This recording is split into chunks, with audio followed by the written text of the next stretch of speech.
Assalamualaikum warahmatullahi wabarakatuh. Sugeng pepanggihan malih kalian Ibu Anggun wonten ing pasinaon basa Jawa. Wonten ing video menika, Ibu badhe ngandharaken bab upacara adat. Mliginipun tata cara upacara adat siraman. Amargi sakmenika sampun kathah ingkang nganakaken adicara siraman sederengipun akad utawi palakrama supados para lares saged mangertos tata cara lan pralambang saking upacara adat siraman. Sumangga dipuntingali andharan menika. Sugeng sinau. Siraman inggih menika tata upacara nyuciaken calon penganten kakung menapa dene putri migunakaken toya perwita adi. Ancasipun dipuntindakaken tata upacara siraman inggih menika kangge nyuciaken jasmani lan rohani amargi wonten ing dinten salajengipun calon penganten badhe nindakaken salah satunggaling tugas suci wonten ing pagesanganipun inggih menika palakrama utawi akad nikah. Setunggal dinten sederengipun ijab dipun laksanakaken adicara siraman menika. Pamrihipun calon penganten kekalih saged suci lair batosipun lan ngicali sukerta dalah rupidanipun. Wonten ing video menika, Ibu badhe ngandharaken pralambang tata cara upacara adat siraman. Ingkang nomor setunggal inggih menika sade dawet. Ibunipun calon penganten putri ingkang sade dawet dene ramanipun ingkang mayungi. Sade dawet ing mriki nggadhahi pralambang bilih sesadean menika wonten ingkang tumbas kanthi pangajap benjing ing pahargyan penganten suasananipun saged regeng. Gesangipun penganten saged migunani dhateng tiyang sanes. Dene ramanipun calon penganten putri ingkang mayungi gadah pralambang supados tansah pikantuk pepayung saking Gusti ingkang Maha Kuwaos. Maknanipun dawet kempalipun santen, gendhis, sarem, gilik lan lancipipun cendol. Aruming panili dadosaken raos ingkang eco lan arum. Supados ing tembe penganten pikantuk kamulyan ing gesangipun kanthi pawitan landheping pikir lan giliing tekad. Tata cara sade dawet menika dawah ing pungkasaning pasugatan siraman.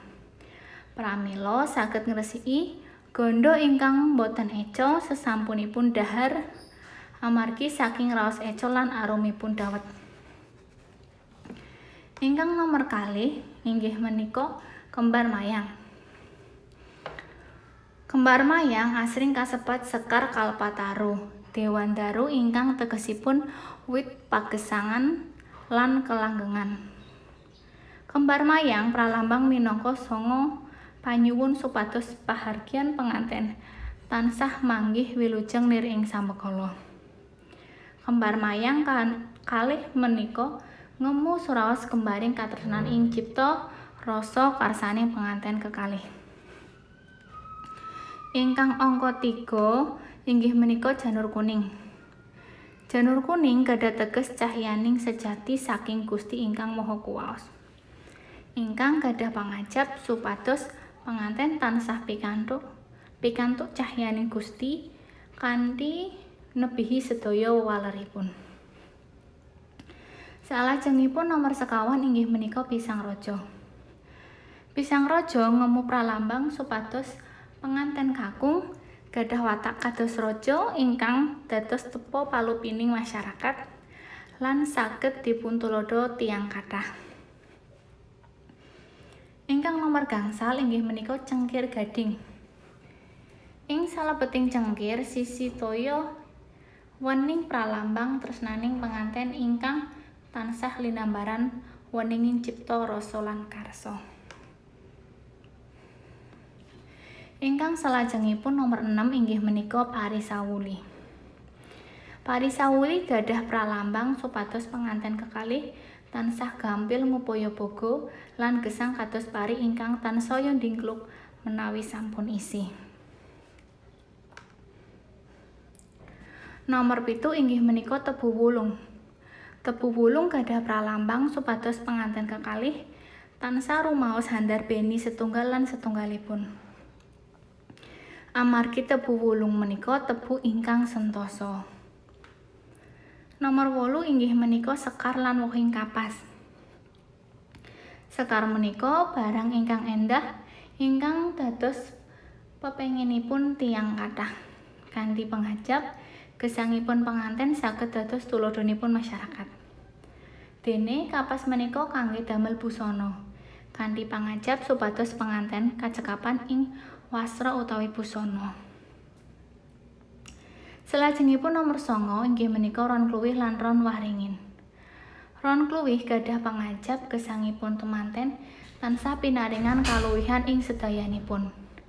Dene waringin ronipun tansah ngrembuyung ngeyupi saking benter lan Jawa. Kanthi ajas mugi gesangipun penganten saged dados pangayomaning tiyang sanes. Nomor 11 inggih menika sekar setaman. Sekar setaman dipun paringaken ing pengaron. Ngemu pralambang supados ing tembe gesangipun penganten saged arum kados aruming sekar. Ingkang pungkasan nomor 11 inggih menika ron apa-apa lan suket alang-alang. Gadah pralambang supados ing pahargyan penganten tansah pinaringan wilujeng boten wonten alangan satunggal menapa. Nggih, kala wau andharan bab adicara siraman wonten ing adat Jawi. Mugi-mugi bibar ningali video menika para lare mangertos bab pralambang tata cara upacara adicara siraman. Matur nuwun sampun ningali video pasinaon bab siraman menika. Wassalamualaikum warahmatullahi wabarakatuh.